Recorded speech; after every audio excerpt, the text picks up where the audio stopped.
Verstappen then. He's going to extend his lead in the Drivers' Championship. He's trying to take the lead from Verstappen. Hamilton isn't prepared to loosen his grip on that championship trophy just yet. It's a battle all the way to the line. Game on, back at the top. It's been a fascinating year, hasn't it, Formula One, and it comes down to 2 more races, a brand new circuit.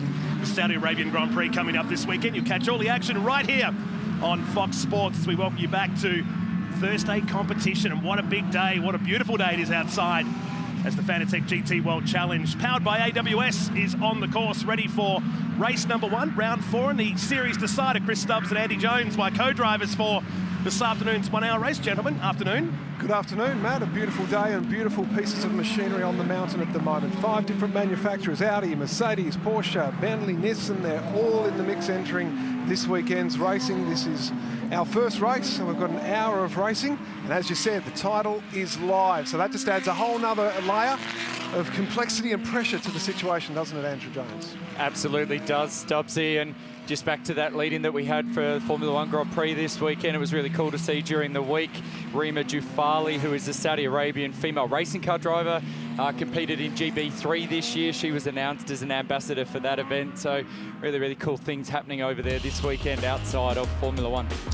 And here is the grid. We saw the return of Liam Talbot yesterday in that coin spot Audi. He starts alongside Yasser Shahin, who's pretty much wrapped up the Pro-Am Championship. We'll talk about that during this race. Brett Hobson and Mark Ross of the South Aussie starting on the second row. Stephen Grove and Jeffrey Ibrahim starting out of row number 3. Over the page, Andrew McPherson and Mike Sheargold line up on row 6. Gary Higgin and Scott Taylor. Mark Griffith, our GT4 entrant for this weekend, rounds out the grid. As we said, there is so much to play for here today in this race. The Fanatec GT World Challenge Manufacturers Championship is also on the line. Mercedes pretty much have that one done. It's a bit to play out. Last time we raced was at this venue back in Easter. It feels like a long time ago, and it was a long time ago, back on the Easter long weekend. Pit stops to come up during this race from the 35th minute mark downwards. It'll be 100 seconds for most of the field. We'll talk about that during the course of the opening few minutes of the race. But for now, it's a pair of Audis ready with this rolling start. Down to turn number 1. Keep an eye on that coin spot car on the right-hand side. And Yasser Shahin, who's been supreme this year, is going to be joined by Christopher Mees in race number 2. As up to the line we go, and already from around the outside was Rosser, the South Australian, because he thought the line was at the finish line. He tucked back into position, but he'll drop a ton of positions into turn number 1 as Shahin leads us through. Liam Talbot will drop back into second spot. So the South Australian, he saw it, he read it. Will there be a drama for that? Absolutely, Melty, absolutely. I'm not going to sit on the fence on that one. Typically for a rolling start category, you do have to stay line astern, in line with the car ahead of you and roll across your grid box. And then the other element to that is the red light was still on, so they hadn't actually been given the green yet. Unfortunately, that'll be a penalty. But with a 1-hour race and all the things you guys alluded to, strategy that's going to play out here, there's time to make it back. I was at the driver's briefing. It was made very clear to all drivers, clearly you have to wait for the lights to go out, but to remain over your grid box. So there is an issue there. He's new to our series, his first race of the year for Mark Rosser. So he's going to learn that lesson the hard way, and he won't make that mistake again. And not just that, you can't even move outside your line. Correct. You've got to be absolutely line astern. Yep. I recall a race at the Melbourne Grand Prix a few years ago where a car was out by half a car width, and they got penalised for it. And look, I'm not making excuses for what just happened there, but if you look at all these cars, for anyone on your couch at home tuning in, you know, there's varying levels of heights and rear wing sizes, and when you are tucked right up behind a car like that, it is sort of quite confronting, particularly for somebody that hasn't done a lot of it. You know, you're trying to read the play, you're looking for lights. There's a fair amount going on, but that's what you sign up to play, and that is the game that you're playing, and I'm sure that Ross will learn from that. So Pretty handy, big impact. Pretty handy co-driver he's got with him too. Yeah, Roberto Merri will jump behind the wheel of that number 17. We've also got him lined up for the Tasman series later on today, the S5000. It's a massive afternoon here at Bathurst, and it's only Thursday.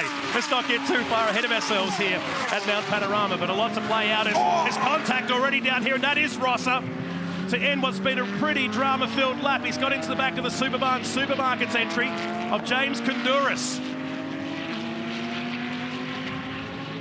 So he might limp away, but the Honduras car in the gravel down there in the chase. And look at the damage and look at the parts on the ground behind here.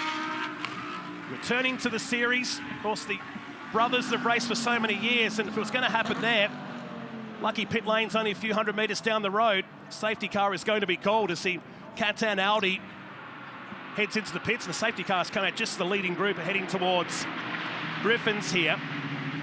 The time doesn't freeze if you don't follow GT racing on a regular basis, so the 1 hour actually started from the time they rolled away from the dummy grid.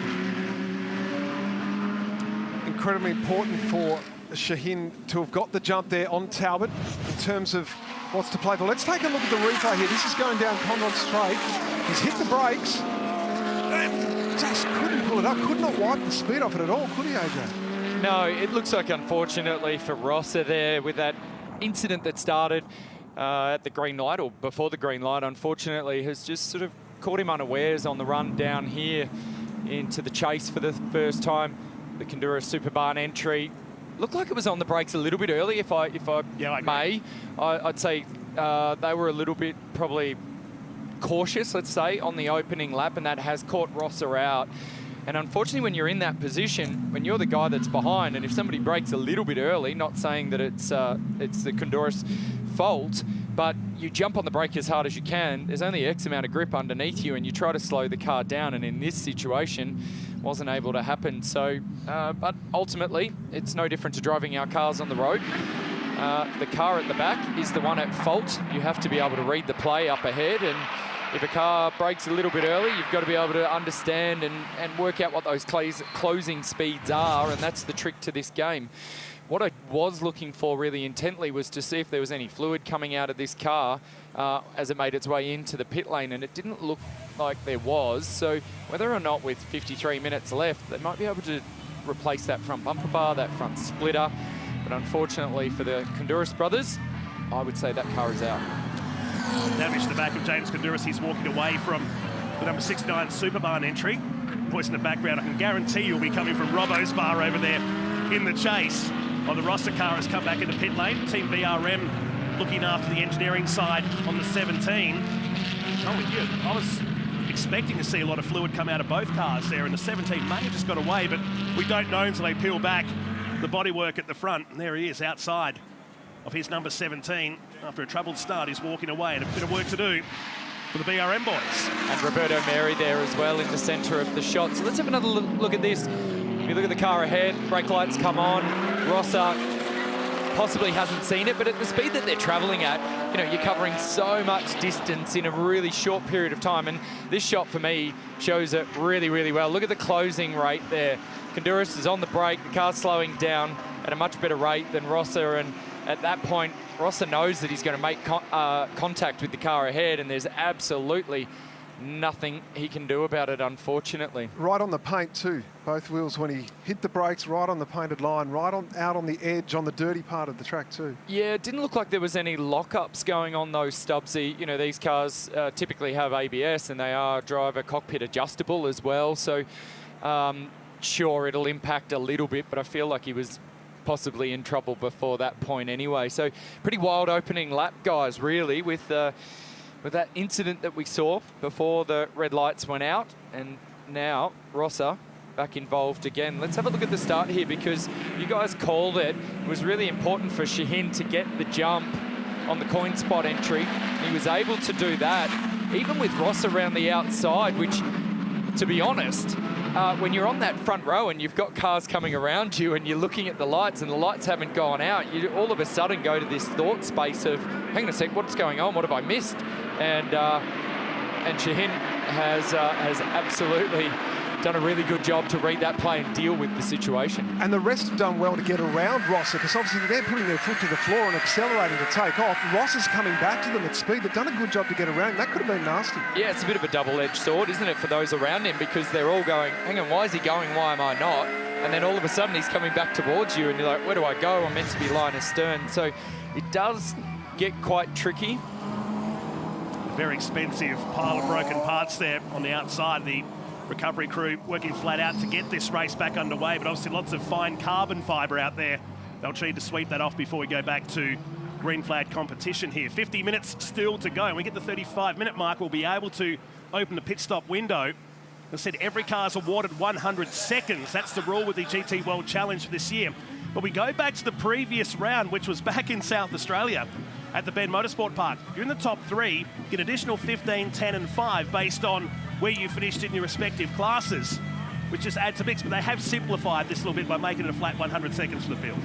And it's important as well because Yasser Shahin, as he goes for the title fight today, 37-point lead ahead of Prince Jeffrey in the 888 AMG Merc.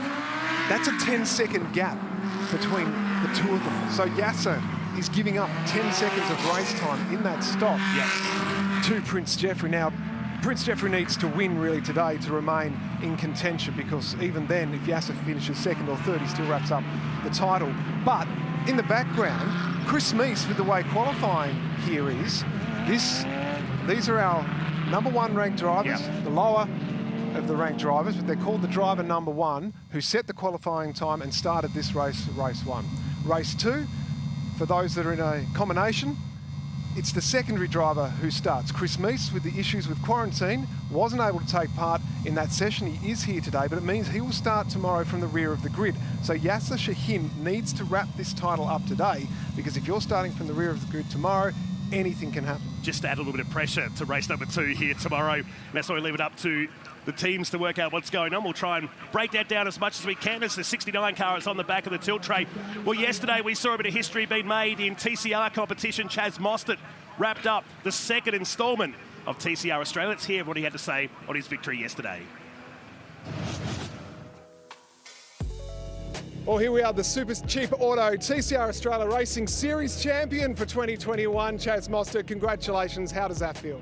Yeah, first of all, yeah, awesome to win the championship. We had a lot of fun in this series all year, but obviously this series wouldn't have been able to do without Bostik, Smart Adhesives, AFS Logistics, Lorry Construction, and the big pink bonnet here. That was a lot of help as well. But yeah, obviously couldn't do it without the sponsorship to get through this. So, and then obviously the big thanks to Audi, Melbourne Performance Centre, because putting it in wall in practice to start the weekend was on the rough start for them, the guys, to get this car back out 4 a.m. this morning. They got out of here. So yeah, big congratulations to the whole team. I've had a lot of fun racing for this team throughout the year. Hopefully it's a good omen for the rest of the weekend for us. Well, we'll let you get your hands on the trophy. Matt Bray, the CEO of the Australian Racing Group, hands over the trophy. Thank you. And there it is, the moment is yours. What does this mean to you? Because it started off as a one-off, but clearly you've had so much fun, you just keep going. Yeah, it feels like a million years since I've won a championship. So I think it goes back all the way to 2010 or in Formula Ford. So I'll build a lot of confidence out of this. It's awesome to win a championship, but like I said, awesome to win it for MPC. These guys gave me an awesome car all year. You know, it's a shame I couldn't finish on the podium for the last race of the year, but just happy to get this one sealed away. So big thanks, boys. You better call the boys in and celebrate, mate.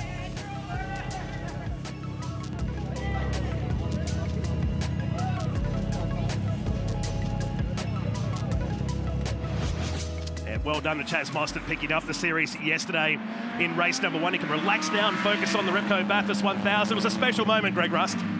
Matt, I'm down at the Walkinshaw Andretti United garage, and that's where we found Mark Rosser. Firstly, what happened at the start?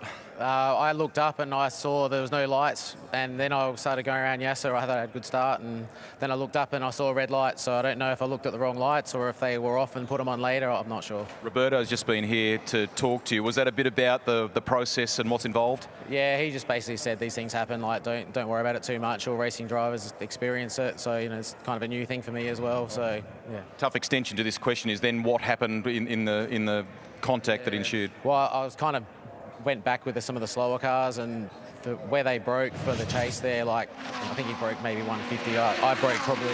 We can see it here on the replay. Yeah, okay, see, I mean, I'm on the brakes at 140. I mean, we're probably braking 110 normally there, so just the closing speed, and I thought I was going to pull it up in time, and he was just really, really slow into there. And some of the BRM crew have been here naturally. They've had a look at the car. What's the story from a damage point of view?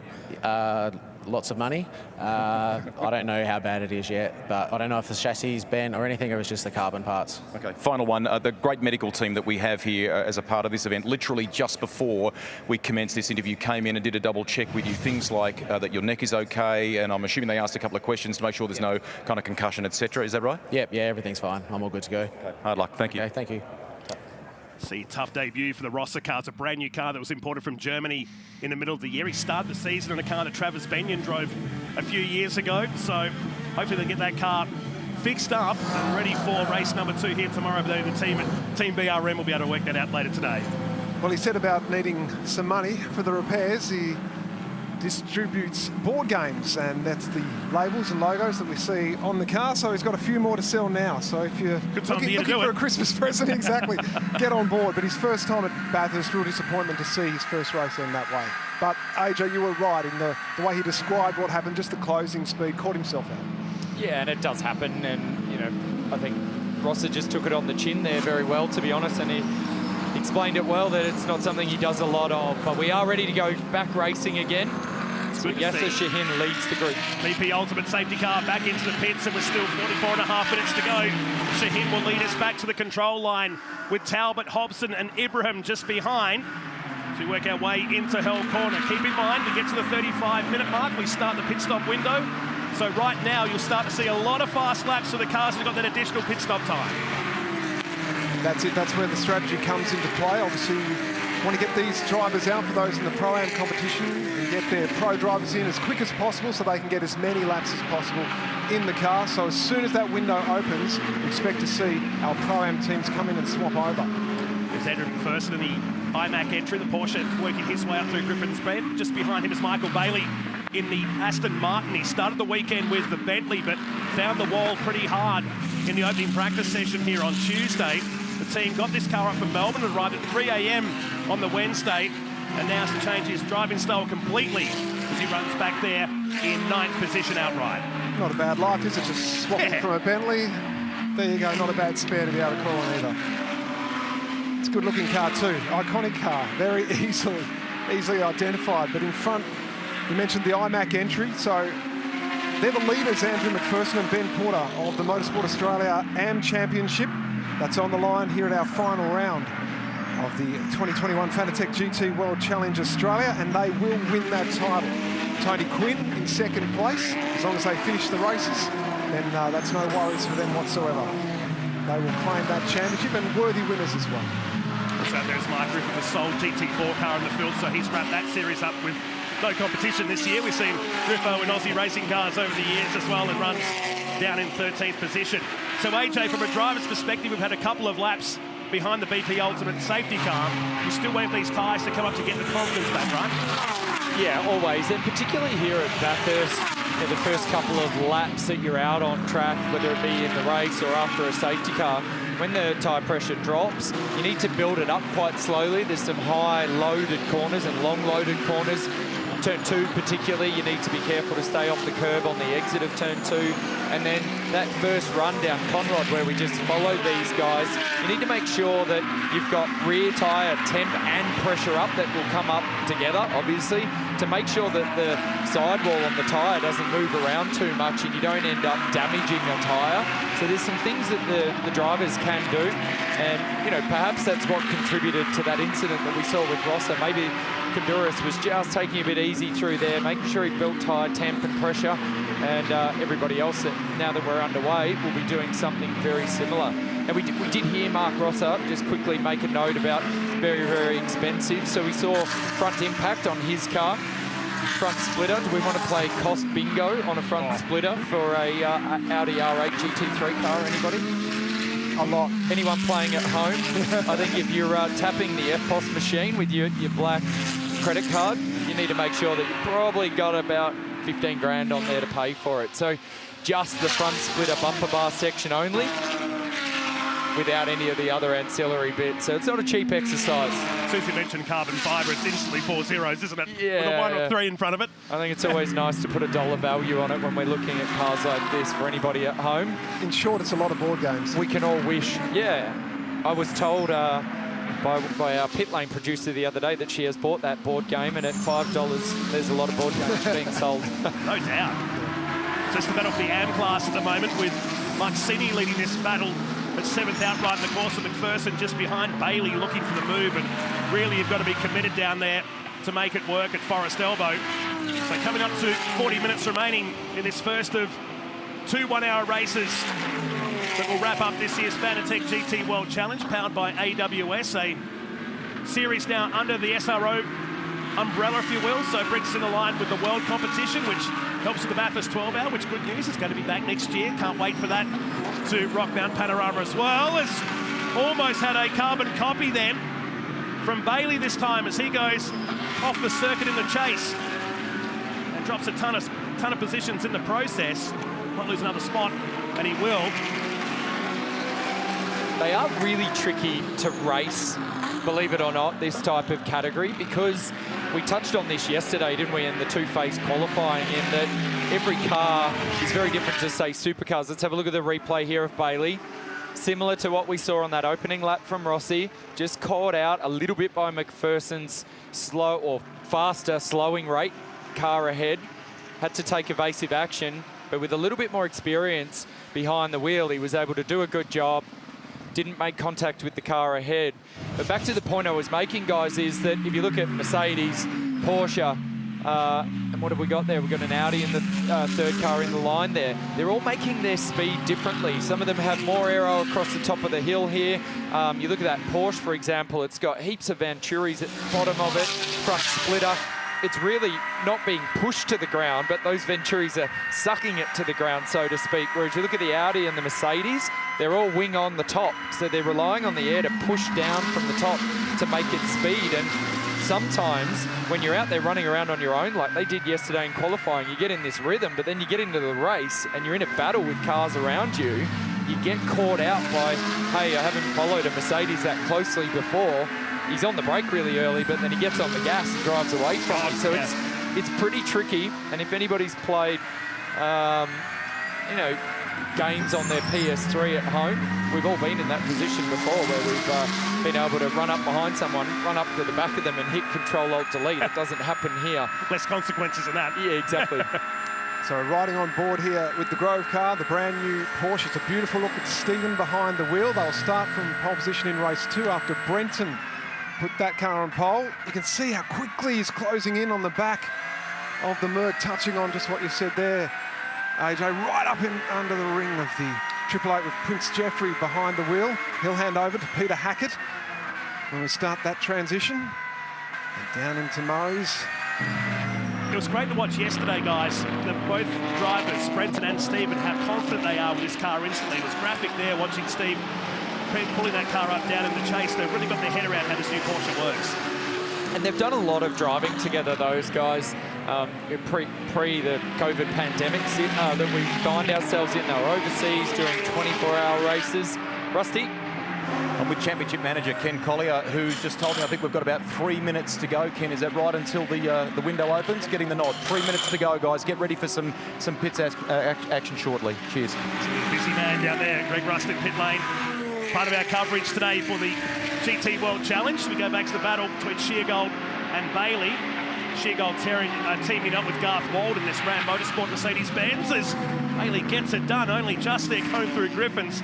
We both all sat back from the monitor about 6 foot there because every pass you look at can be very expensive when it goes wrong. Yeah, it was a good job by Bailey. I don't know if you noticed there, Nolts, when he made that move, you just hear the rear chirping a little bit under brakes. He had to release the brake to turn the car in because when you're that far to the driver's right, if he had held on to the brake while he turned the steering wheel really hard, he would have just understeered up the road. And then as he went to drive off the corner, I actually saw him, the brake lights come back on again, trying to settle it down almost, doing this sort of shimmy dance to get it off the corner. It was really well done. Really interesting to see at the moment, Yasser Shaheen really pushing on with that pit window about to open. He's had his fastest sector 1. The gap now between him and Prince Jeffrey is out to 14 seconds. So the difference in the stationary time, given their success penalty, is 10 seconds. So if everything goes according to plan, it means Shaheen now will come out ahead. He's really extended that gap in the last couple of laps. If he finishes ahead, remember, of Prince Jeffrey, he will wrap up the title today. And remember, that's the stationary time too. They've got to sit there. It's a 32-second entry, transit and departure. And this is not the easiest pit lane in the world to get into. No, and the other wild card in this is that Liam Talbot car there that's putting all the pressure on Yasser Shaheen at the moment, because Yasser would prefer at the minute to be up the road on his own, just nice and relaxed, driving around, hitting a lap time, knowing where Prince Ibrahim is, but he doesn't have it that way. He's got Talbot. Talbot's there going, I want to race, I want to lead this race, and I want to come out from the pit stops in front of you. So there's plenty of wild cards to play out here, and very, very different style of racing, Australian GT, and so much strategy involved. And thankfully we've got you here, Stubbsy, because I think Noltz and I were definitely not mathematicians at high school. Deers in the headlights, right? You've done a brilliant job of cutting up how this is all going to play out, mate. And in a minute, we are going to see how the pit stop sequence is going to happen. Well, the question too is Chris Mees. Just arrived, he's got out of the quarantine, he's thrown into the leader of the race who's trying to win a championship. That's enormous pressure on a guy that we think has the shoulders to handle it at this mount. Oh, particularly here, and that's the key thing that you say, Stubbsy. He's done so many 12 hours here. He's been very successful in an Audi GT3 car, not just here at Bathurst in the 12-hour, but everywhere around the world. He is Audi's factory hired gun for these cars, and they send him everywhere. So don't be disillusioned by the fact that he spent 72 hours quarantined in a hotel. He'll be like a $2 wind-up toy I was going with, where he's just sitting there winding himself up, and now he'll let go of that wind-up, and his little feet will be going flat out. So back to our leaders as they come into the chase here. 34 minutes and change remaining as Talbot looks racy here, making the move on the leader, and does. He gets the job done here through the chase. So new leader, an outright leader of the 1 hour race here today, and it's time for the Shaheen car to come in as the window opens. So he wants to get that done with a 16-second advantage back to the 888 car. And that was a really aggressive move from Talbot. You can see how deep he had to be on the brake. The other element to why he was so aggressive to get that job done, it actually takes time away from Yasser Shaheen on that lap before he enters the pit lane. So there is a deficit in him making that move. That was great, Liam Talbot. In these pit stops, only 2 mechanics allowed and the car controller. So the car controller can't touch the car, just the 2 mechanics. As we see, the others have now come in the background. Just saw the silver of the AMG, and that's the Grove entry. So Stephen handing over to his son, Brenton. So you can have a driver assistant as well, but you'll see in most situations that will be the co-driver that will just help making sure everything's hooked up, all the communications are fine, the fluids are fine, etc. And there's so much time here. If we look at, you know, their supercars counterparts that are all in the garages there, co-driver in, when a main driver gets out, they've got to do it in 17 odd seconds in the workshop. These guys here, because of that stationary pit time, you're watching at home, you'll be thinking, geez, this is all very sedate, isn't it? But they literally have to be there for a long period of time, so there's no point in rushing. As soon as you start to rush, you open up the element of a mistake happening, and then all of a sudden you're going to spend longer there. So it is very calm, very different to what we would normally see come Sunday here at Bathurst. So Gary Higgin out of the KFC entry. There is the familiar yellow and blue helmet of Paul Stokell, 3-time Australian Drivers' Champion, who's teamed up with Higgin in this KFC team this year. So more than half the field in the pits. Liam Talbot is absolutely setting the track on fire. Remember, he's not in championship contention. He'll hand the keys over to Fraser Ross when they come into the pits. They're just looking for the W today. Well, and he's effectively been released, hasn't he, when we look at that. Soon as he was able to get past Yasser Shaheen, he's gone purple in the first sector, purple in the second, and I'm not a betting man, but I'm pretty sure he'll go purple in the third as well on this lap, and he's just trying to make as much time on all these guys as they're stopped here. So when it comes to him having to make his stop, the deficit is as small as possible. Pit exit line, as you can see there, is a little further around, so they go around the corner as Talbot comes in now after that flying final lap. And the margin visually looked about right, what we expected. Yes. So Yasser Shaheen handing over and coming out with the gap around where we thought it would be. The interesting part now will be to see in this changeover, after Talbot hands over the keys, exactly where that entry lines up compared to the one we see on screen. It's a great combination, those two. I mean, they've been racing as rivals for many years, but now get a chance to team up in this point spot Audi, prepared by Audi Sport Customer Racing Australia. So the maiden run for this car. We know Fraser Ross has been great in McLarens over the years. He picked up the first win for the 720 globally back a couple of years ago. And Liam Talbot, who's spent the week here getting prepared. He's run the track every day.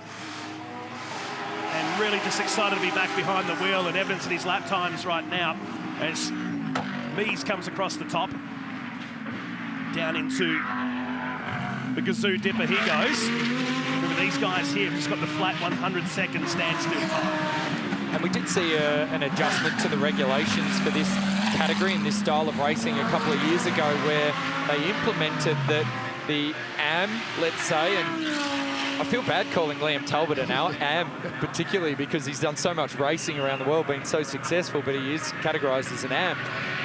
Where the category regulations moved to the AM would start the race and everybody that was an AM in a car would run together. And then at this pit stop, you would put your pro in, whereas prior to that, you could actually have this combination of pros starting with AMs. And we saw a few more incidents like we have today off the back of that. So, you know, the other part of it that it does is it gives us all the pros at the end in a massive battle towards the end of this race with this pit stop deficit, and you see guys chasing each other down. So in a minute here, this is all going to get very, very exciting. So it's a length of Mountain Straight. You'll see the Shaheen car in the background come into the shot. There it is, perfectly the length of Mountain Straight between first and second now, as Hobson continues to lead, but yet to pit. Brad Schumacher, remember those guys are still battling for the trophy class here today. So a big moment for Brad Schumacher in this brand new Audi. Rusty. I want to pick up on something that Jonesy said there before in relation to the way these pit stops are executed relative to what we might see on Sunday in the Bathurst 1000. And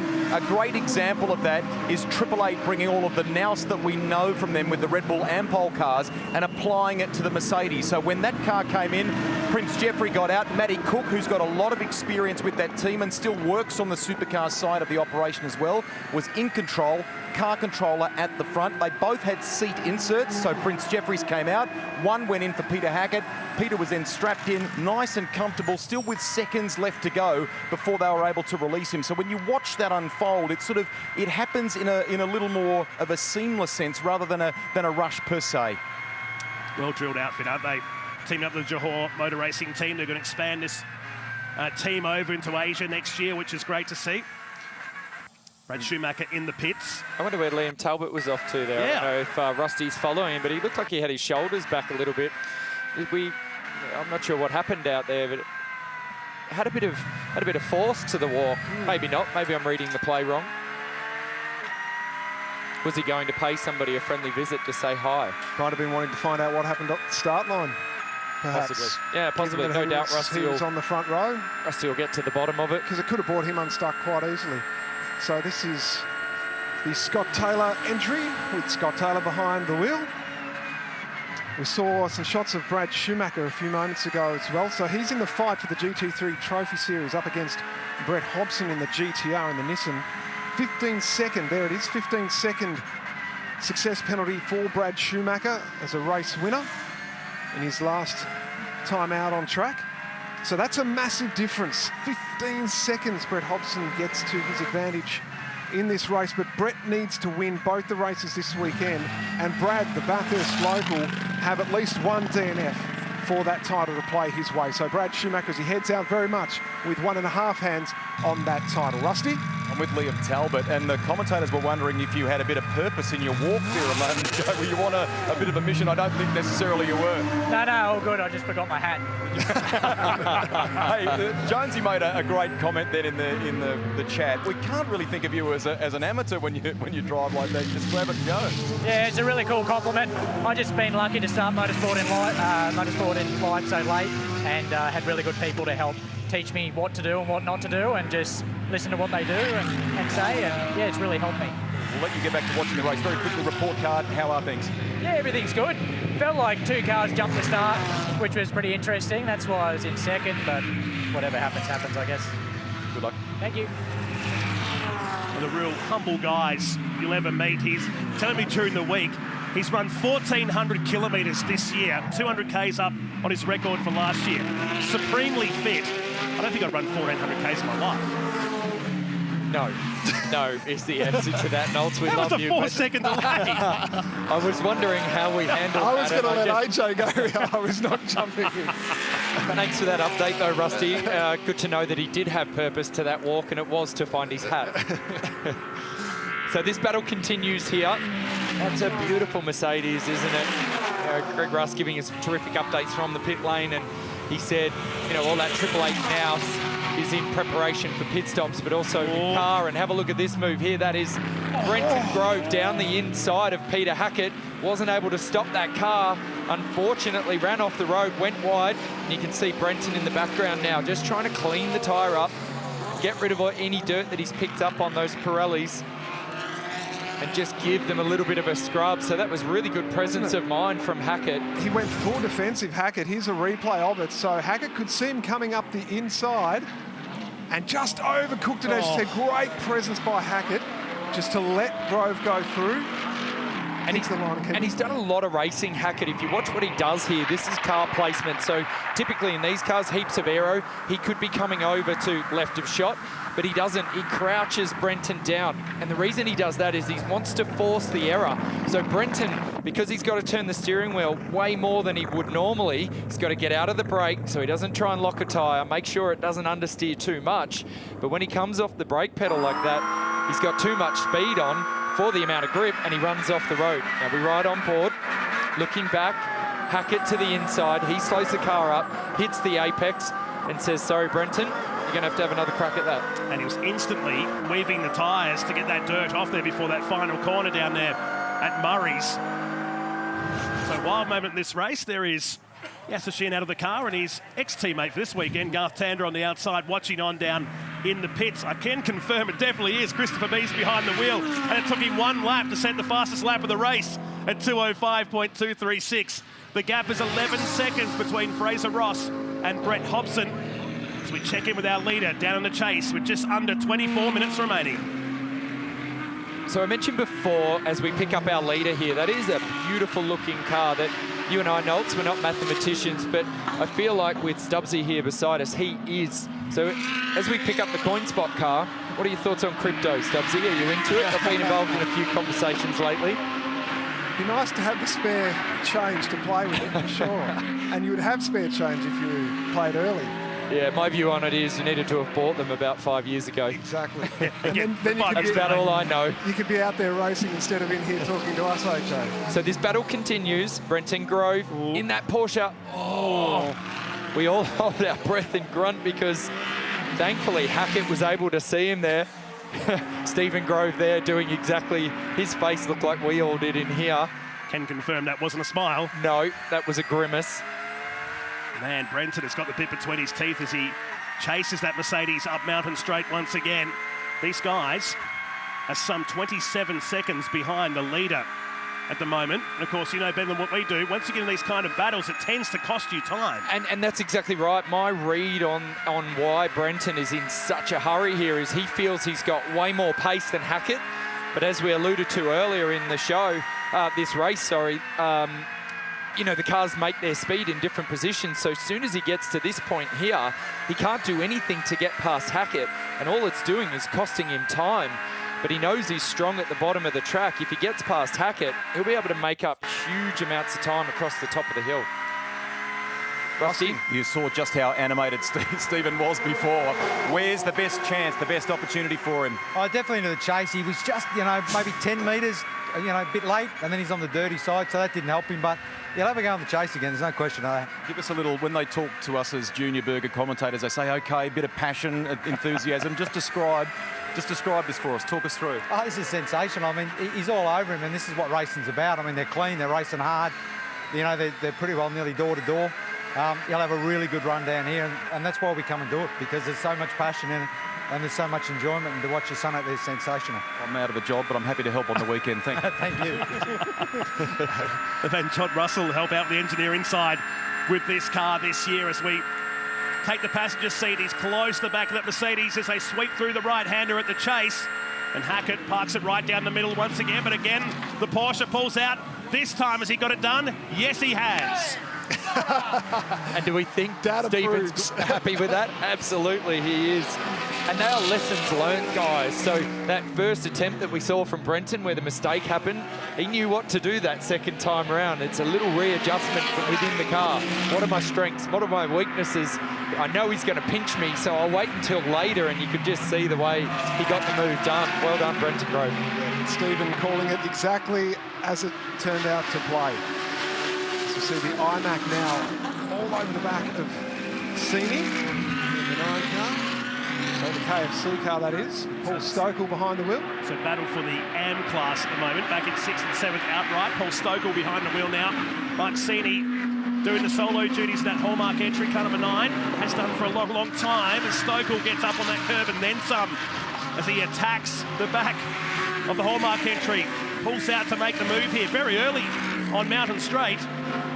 And should get the job done here by the time we get to Griffins. We're just on 20 minutes remaining in race number 1 of the Fanatec GT World Challenge, powered by AWS, the final soiree of season 2021.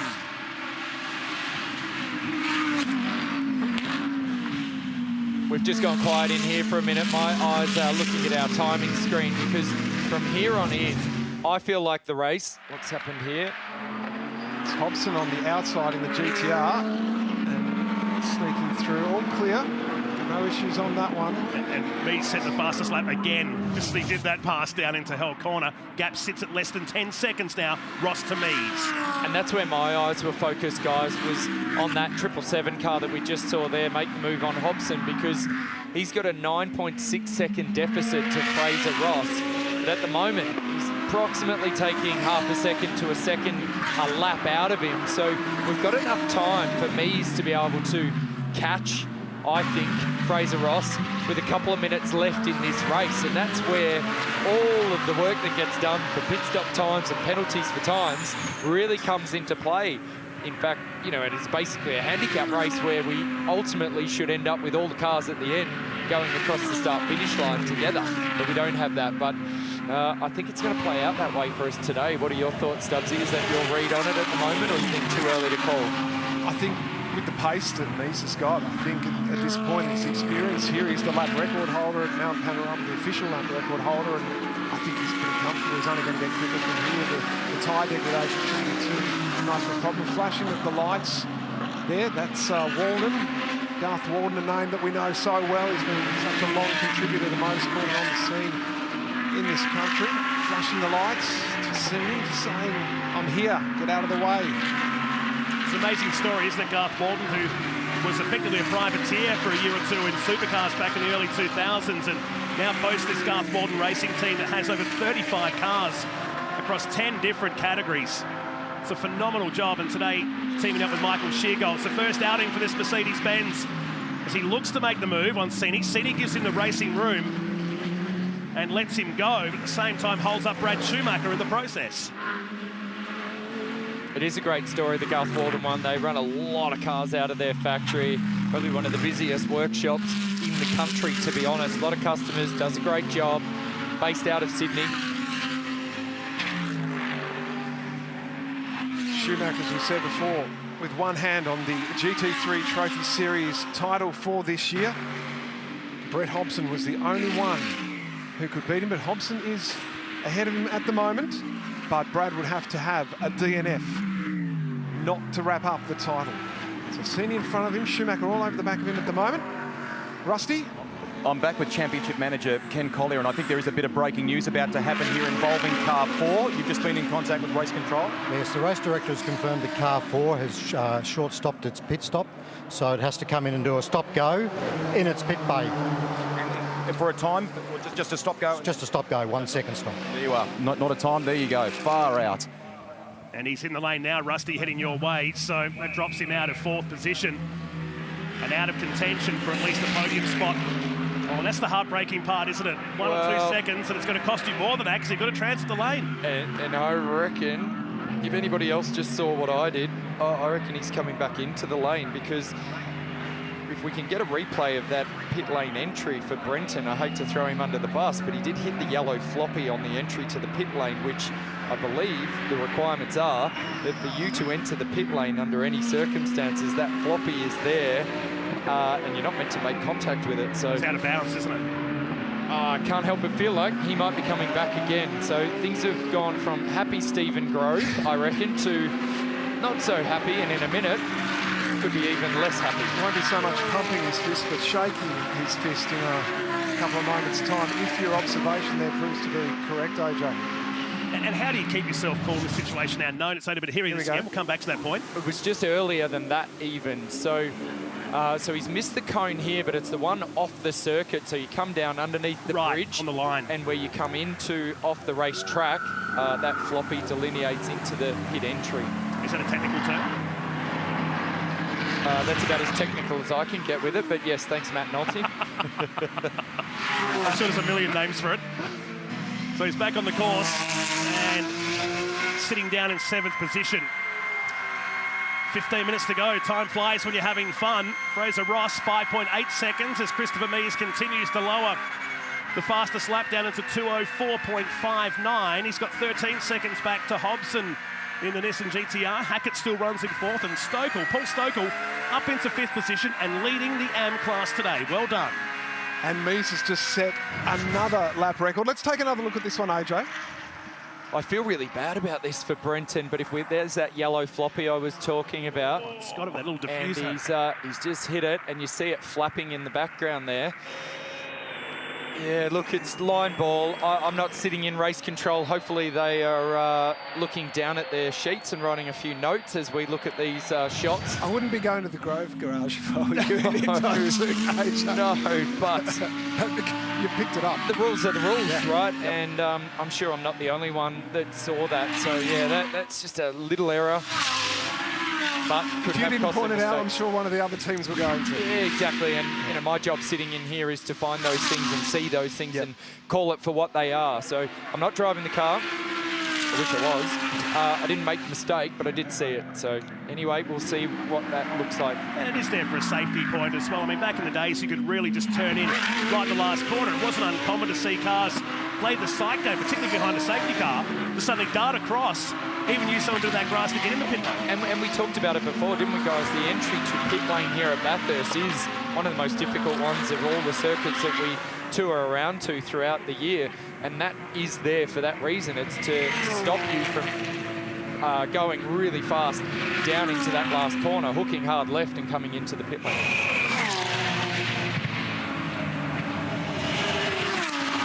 So Fraser Ross, the gap is 3.8 seconds and setting us up maybe, guys, for a grandstand finish. Mees behind the wheel of the 777 Audi, the Ben Motorsport car, our last round of the GT World Challenge, held back in May. And there he is coming into shot on the Armour All Bridge. So Mees, who's just finished his 72-hour quarantine period, arrived at the circuit this morning, jumped behind the wheel, and is now doing the chasing with just under 13 minutes remaining. Hobson has dropped away now some 20 seconds, but has 15 seconds back to Peter Hackett as Scotty Taylor is about to go a lap down here in car 222. And when I made that comment before about the speed of Christopher Mees versus Fraser Ross, the preceding 4 laps were half a second to a second per lap, whereas since I made that comment, Christopher Mees has turned up the wick, and it's more to the tune of 2 seconds to 2.5, depending on what the traffic is like. So he's easily going to catch Fraser Ross.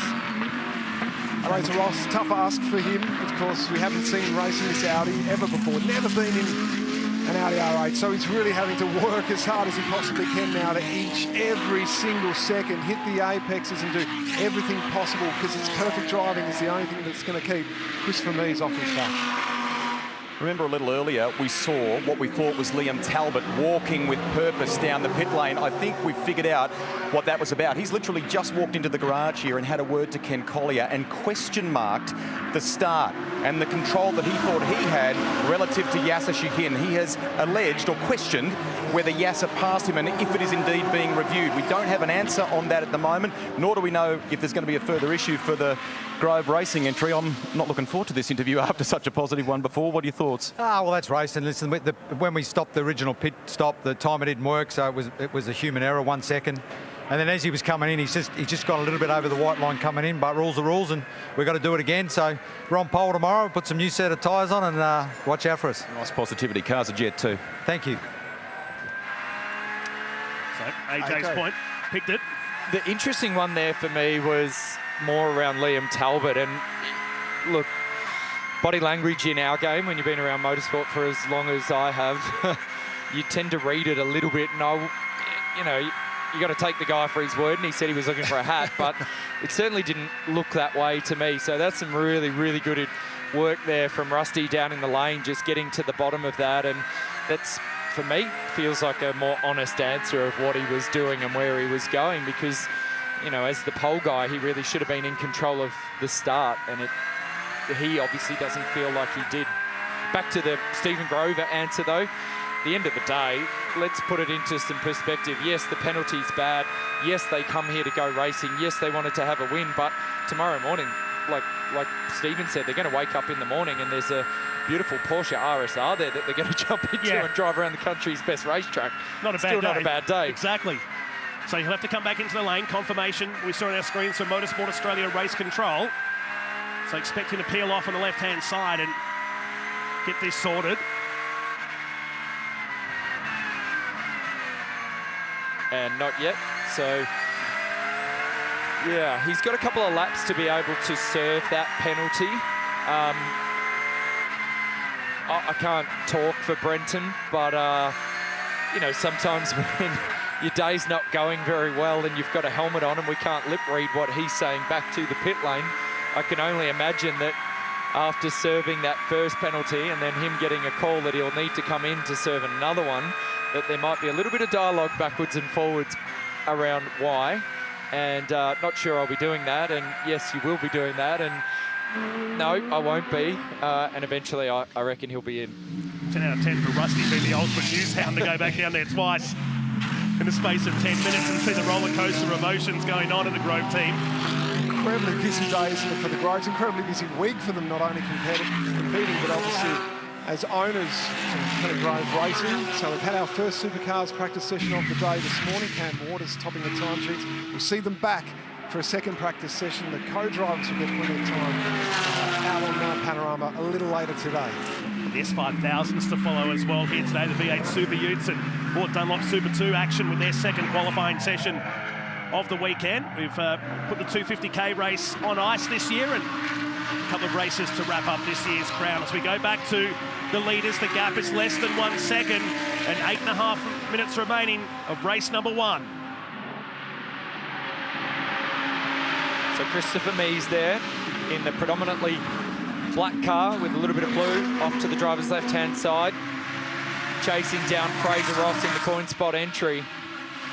He's about 6 minutes ahead of where I factored in earlier that he would be catching him. I thought around the 2 or 3 minute mark, so massive amount of speed. It's more a case of when rather than if he's going to get past Fraser Ross. But Fraser's been around for a long time, not necessarily in the Audi, but we've mentioned in a McLaren GT3 car. So he's got racecraft, he's got race nous. Sometimes you can make these cars, when you're the lead guy, you can make it as wide as you like.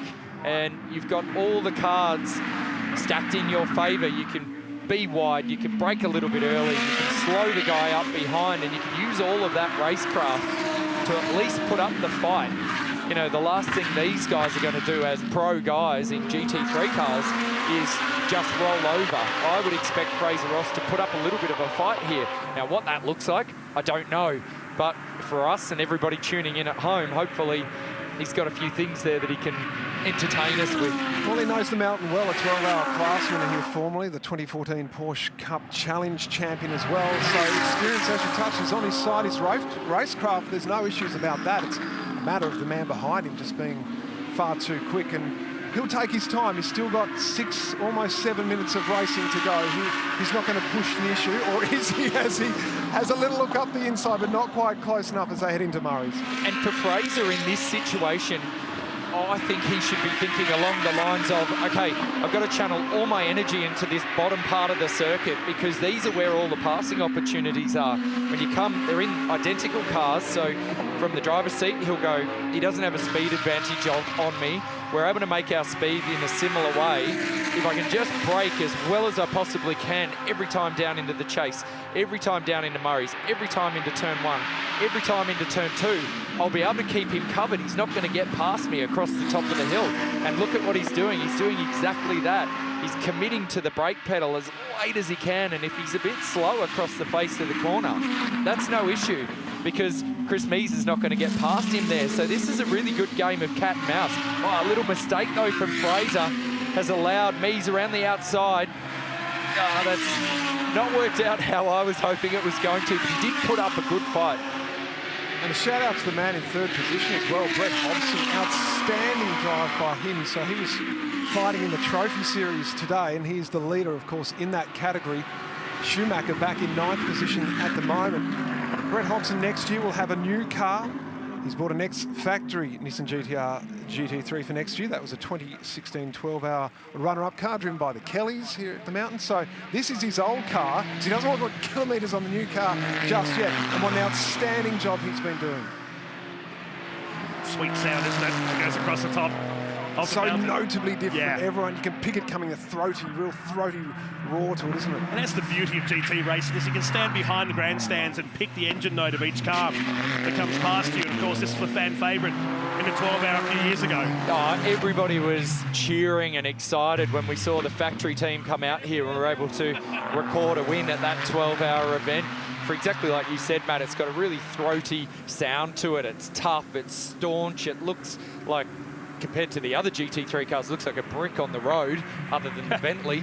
But it's got a real toughness to it, doesn't it? And, you know, it's got a bit of a cult following. So I would imagine here, this is, with this position change, Chris Mees is in front now. Fraser Ross, from within inside that car, his mindset will change from, okay, I'm on the full defensive, to I want to stick with the back of Mees here. He's clearly fast. He's hunted me down. What's he doing differently to what I'm doing? And in a minute, he'll be out of sight. So he's really got a couple of laps to work out where he's making his speed. I can't help but say Chris Mees' speed is coming from confidence and just being in that car. Probably, what is there, 52 weekends in the year, he probably spends 48 of them in one of these cars. So, you know, unless you're doing that, Fraser Ross, it's going to be hard to turn up the wick. Long association too with Audi. It dates back to the late 2000s, and we're sitting here on occasions with the JMAC Chem team as well, which netted him that Australian GT Championship trophy. So this happened while we were following Hobson, and he was already 2 seconds quicker on the previous lap as he set sail and looking to help Yasser Shahin secure this year's GT World Challenge Trophy.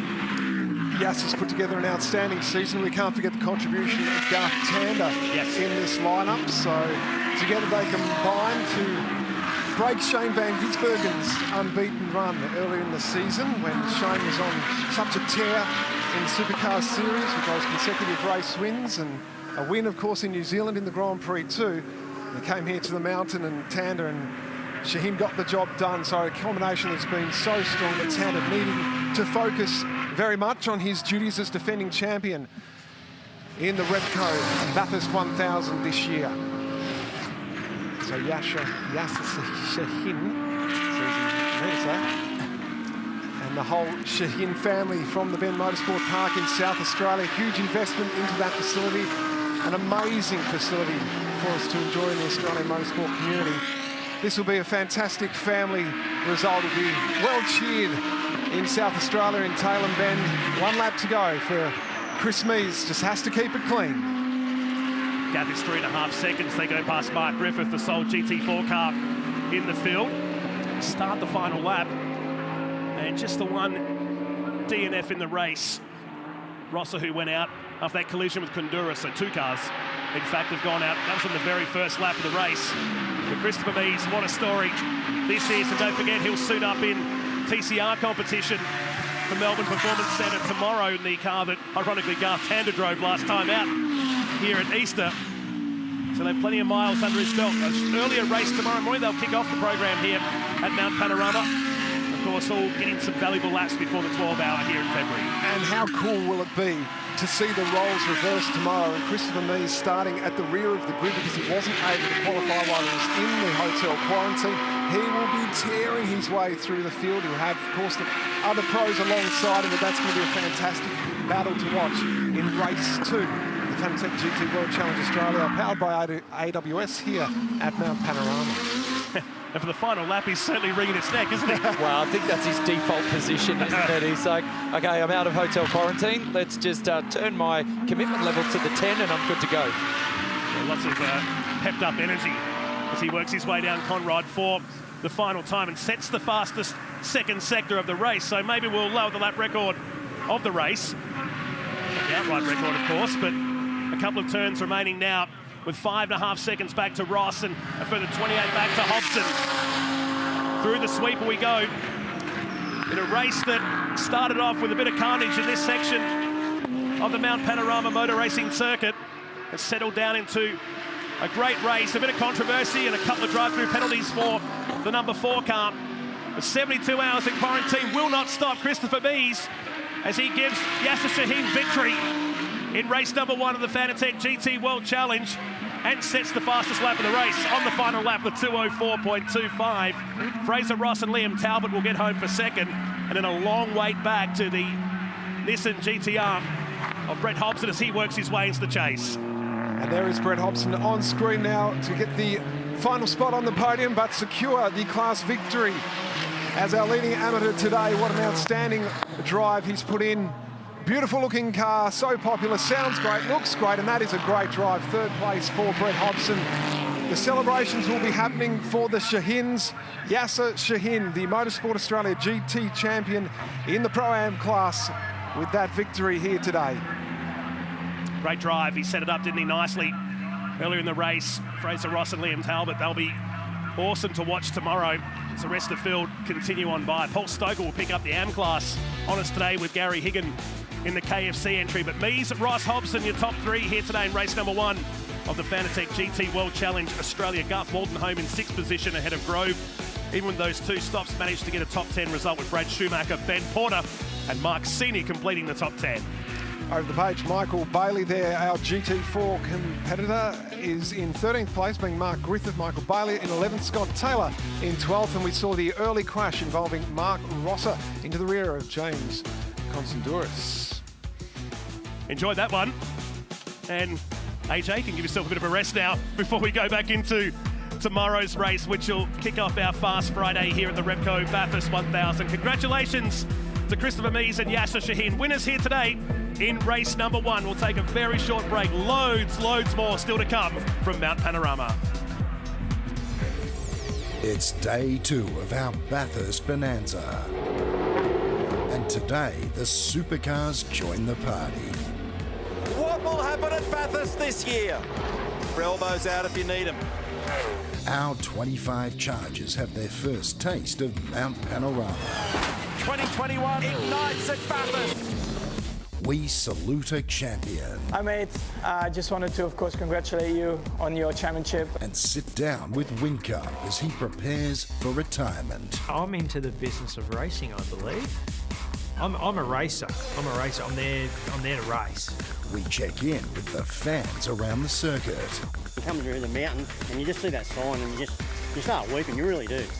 Chat to Brad and Nicole Jones as they prepare for the great race.